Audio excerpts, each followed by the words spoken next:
Sahabat sekalian, zaman terus berjalan. Hari demi hari berlalu dan kita tak sadar bahwa dunia ini mendekati akhirnya. Bukan hanya karena bencana, bukan hanya karena kemerosotan moral, tapi juga karena tanda-tanda yang telah diberitakan oleh Rasulullah ribuan tahun lalu yang hari ini kita lihat dengan mata kepala sendiri. Di antara tanda-tanda akhir zaman yang paling nyata adalah perubahan drastis pada wanita. Ya, wanita. Sosok yang dalam Islam begitu dijaga dan dimuliakan, kini perlahan kehilangan arah di tengah derasnya arus zaman. Rasulullah pernah bersabda, "Dua golongan dari ahli neraka yang belum pernah aku lihat sebelumnya. Wanita-wanita yang berpakaian tapi telanjang, berjalan dengan lenggak-lenggok. Kepala mereka seperti punuk unta yang miring. Mereka tidak akan masuk surga dan tidak akan mencium baunya. Padahal bau surga tercium dari jarak sekian dan sekian." Hadis riwayat Muslim nomor 2128. Bayangkan, wanita yang berpakaian tapi telanjang. Bagaimana bisa? Assalamualaikum warahmatullahi wabarakatuh. Yang subscribe semoga rezekinya berlimpah dan mengalir deras seperti air. Amin ya Allah ya Rabbal Alamin. Para ulama menjelaskan bahwa maksudnya adalah wanita yang mengenakan pakaian, tapi pakaian tersebut sangat tipis hingga menampakkan warna kulit, sangat ketat hingga membentuk lekuk tubuh, terlalu pendek hingga memperlihatkan bagian-bagian aurat, dan kepala mereka seperti punuk unta. Ini merujuk pada gaya rambut tinggi, disasak, atau bahkan menggunakan tambahan untuk membuat rambut terlihat menjulang ke atas. Tidakkah itu sangat mirip dengan tren wanita saat ini? Apa yang dulu tampak mustahil di zaman Rasulullah, hari ini menjadi tren fashion, bahkan dianggap sebagai standar kecantikan. Wanita berlomba-lomba memperlihatkan bagian tubuhnya, memamerkan kecantikannya, bukan lagi kepada suami mereka, tapi kepada dunia. Disinilah kita sadar bahwa hadis Nabi bukan dongeng.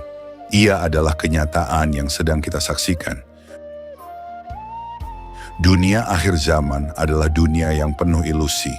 Nilai-nilai kebaikan yang dulu dijunjung tinggi, hari ini dianggap aneh. Dan yang dulu dianggap aib, justru kini menjadi kebanggaan.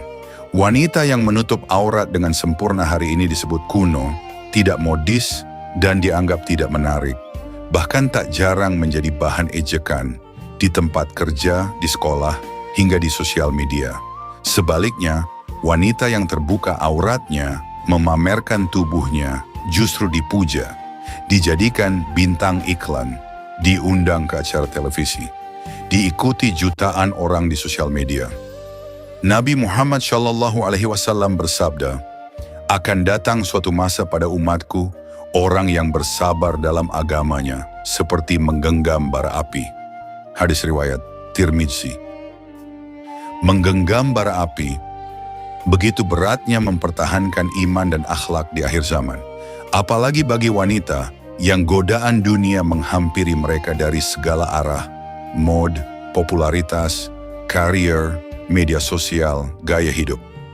Dahulu wanita yang menundukkan pandangan dianggap mulia. Hari ini yang menantang pandangan disebut berani. Dahulu wanita yang menjaga lisan dan kesopanan dipuji. Hari ini wanita yang bicara lantang tanpa batas disebut modern dan berdaya. Lalu, siapa sebenarnya yang tersesat? Wanita yang menyembunyikan tubuhnya dari mata dunia, atau wanita yang menjadikan tubuhnya sebagai konsumsi publik demi likes dan followers? Rasulullah mengingatkan kita agar tidak terpedaya dengan dunia. Sesungguhnya dunia itu manis dan hijau, dan sesungguhnya Allah menjadikan kalian sebagai khalifah di atasnya, lalu Dia akan melihat bagaimana kalian beramal. Hadis riwayat Muslim. Sahabatku, kita hidup di masa yang pelik, tapi itu bukan alasan untuk menyerah. Karena sebaik-baik wanita bukanlah yang terkenal, bukan yang paling banyak dipuji, tapi yang paling dijaga oleh Allah karena Dia menjaga dirinya dari dosa. Sahabat, sadarkah kita bahwa di antara fitnah terbesar di akhir zaman adalah wanita? Bukan karena wanita itu buruk, tidak, tapi karena banyak wanita yang melupakan peran sucinya dan justru menjadi alat godaan syaitan. Rasulullah Shallallahu Alaihi Wasallam bersabda, "Tidak aku tinggalkan fitnah yang lebih berbahaya bagi laki-laki daripada fitnah wanita." Hadis riwayat Bukhari dan Muslim. Bayangkan, fitnah terbesar bukan harta, bukan kekuasaan, tapi wanita. Kenapa bisa begitu? Karena banyak wanita yang sengaja menampilkan diri agar dilihat, dikagumi, dipuja. Mereka memperlihatkan kecantikan bukan pada yang halal, tapi kepada publik. Lewat media sosial, TikTok, Instagram, YouTube. Ada yang membuat konten dance, tutorial make up, OOTD, atau bahkan sekadar selfie dengan pose menggoda. Sadarkah kita bahwa semua itu bisa menjadi ladang dosa yang terus mengalir, bahkan ketika si wanita tidur? Karena setiap laki-laki yang memandang dengan syahwat, dia berdosa. Dan dosa itu juga kembali kepada wanita yang memancingnya. Dalam sebuah hadis, Nabi Shallallahu Alaihi Wasallam bersabda, "Siapa yang memulai suatu keburukan dalam Islam, maka ia mendapatkan dosanya dan dosa orang-orang yang mengikutinya tanpa dikurangi sedikit pun." Hadis riwayat Muslim. Bayangkan jika satu video yang memamerkan aurat ditonton 1 juta orang, dan di antara mereka ada yang tergoda, terfitnah, atau melakukan maksiat, lalu semua dosanya mengalir kepada si wanita setiap hari, bahkan setelah ia meninggal. Allah berfirman, "Janganlah kamu mengikuti langkah-langkah syaitan. Sesungguhnya syaitan itu menyuruh kamu berbuat keji dan mungkar." Quran Surah An-Nur 21. Wanita yang tidak menjaga pandangan, aurat, dan akhlaknya bukan hanya sedang membuka jalan dosa bagi dirinya, tapi juga menjadi ujian besar bagi laki-laki, bagi masyarakat, bahkan bagi umat. Sahabat, di tengah dunia yang sibuk dengan pemberdayaan wanita, kita mulai melihat sebuah fenomena yang mengkhawatirkan. Banyak wanita yang menolak peran sucinya, menolak menjadi ibu, menolak menjadi istri, menolak menjadi pendidik generasi. Mereka lebih memilih dunia yang penuh gemerlap, tetapi kosong dari keberkahan. Allah Ta'ala berfirman, "Dan hendaklah kamu tetap di rumahmu, dan janganlah kamu berhias dan bertingkah laku seperti orang-orang jahiliyah dahulu." Quran Surah Al-Ahzab ayat 33.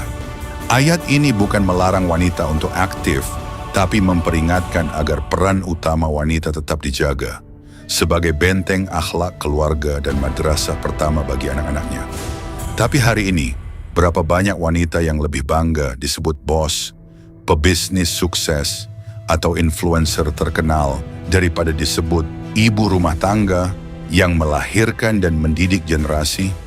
Padahal Rasulullah Shallallahu Alaihi Wasallam bersabda, "Setiap kamu adalah pemimpin dan setiap pemimpin akan dimintai pertanggungjawaban." Seorang wanita adalah pemimpin di rumah suaminya dan akan dimintai pertanggungjawaban atas kepemimpinannya. Hadis riwayat Bukhari dan Muslim. Menjadi istri dan ibu bukanlah pekerjaan rendah. Justru itulah posisi strategis dalam membangun umat. Jika wanita sibuk mencari panggung dunia, maka siapa yang menjaga rumah? Jika wanita berlomba menyaingi laki-laki, siapa yang mengajarkan anaknya tentang cinta kepada Allah? Hari ini, banyak wanita yang kehilangan arah. Bukan karena mereka tidak pintar, tapi karena tidak paham betapa mulianya posisi mereka yang sebenarnya. Di akhir zaman, wanita akan semakin banyak, tapi yang menjaga diri hanya sedikit. Yang berilmu banyak, tapi yang beramal hanya segelintir. Yang cantik ribuan, tapi yang bercahaya karena iman nyaris tak terlihat. Lalu, di manakah posisi kita hari ini? 5. Sahabat, kita hidup di masa ketika standar kecantikan ditentukan oleh kamera depan dan filter. Kulit putih, wajah tirus, hidung mancung, tubuh langsing. Dan kalau tak seperti itu, dianggap tidak cantik, Media sosial menjadikan wanita terus merasa kurang menarik, kurang glowing, kurang sesuai tren. Akhirnya, tak sedikit wanita yang rela mengubah wajah dan tubuhnya demi mendapat pujian. Rasulullah Shallallahu Alaihi Wasallam bersabda, Allah melaknat wanita yang menyambung rambutnya dan wanita yang meminta rambutnya disambung, wanita yang mencabut bulu wajahnya, dan wanita yang mentato tubuhnya. HR Bukhari dan Muslim. Dalam hadis lain, Allah melaknat wanita yang merubah ciptaan Allah demi kecantikan. Hadis riwayat Muslim. Bayangkan, demi tampil cantik di mata manusia, seorang wanita rela mengubah wajah yang Allah ciptakan sempurna. Ia lupa bahwa kecantikan sejati bukan di wajah, tapi di hati. Wahai saudariku, engkau bukan sekadar wanita, engkau adalah tiang peradaban. Jika engkau baik, maka baiklah generasi. Jika engkau rusak, maka rusaklah umat ini. Jangan remehkan hijabmu. Jangan remehkan kesabaranmu mendidik anak. Jangan remehkan air matamu di sepertiga malam. Karena semua itu adalah amal-amal besar di mata Allah. Dunia mungkin tak mengenalmu. Tak ada yang menyebutmu selebgram, artis, atau influencer. Tapi malaikat mencatat setiap sujudmu, setiap tahananmu dari syahwat, dan setiap keputusanmu memilih Allah daripada dunia. Rasulullah Shallallahu Alaihi Wasallam bersabda, ada 7 golongan yang akan Allah naungi pada hari tiada naungan selain naungannya. Salah satunya, wanita yang berzikir kepada Allah saat sendirian, lalu ia menangis. Hadis riwayat Bukhari. Semoga engkau termasuk di antaranya. Hari ini kamu mungkin berjalan sendiri, tapi ingatlah, di akhirat kamu tidak akan sendiri. Kamu akan bersama para wanita mulia, Maryam, Asia, Khadijah, Fatimah, Aisyah. Wanita-wanita yang menolak tunduk pada dunia dan hanya patuh pada Tuhannya. Sahabat, jika kamu wanita akhir zaman, maka jadilah wanita yang selamat di akhirat. Jangan kejar kecantikan yang fana, tapi kejarlah kecantikan yang abadi di sisi Allah. Jangan takut berubah karena hijrahmu akan membuka pintu rahmat yang tak terhingga. Jangan pernah berkata, aku belum siap, karena kematian tidak akan menunggumu siap. Mari kita tutup video ini dengan sebuah doa. Ya Allah, bimbinglah para wanita kami agar kembali padamu.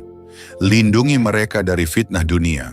Jadikan mereka cahaya dalam keluarga, penjaga moral umat, dan penghuni surgamu yang tertinggi.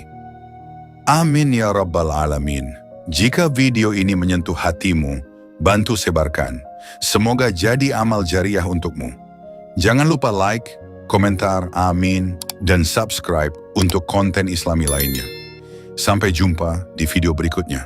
Assalamualaikum warahmatullahi wabarakatuh.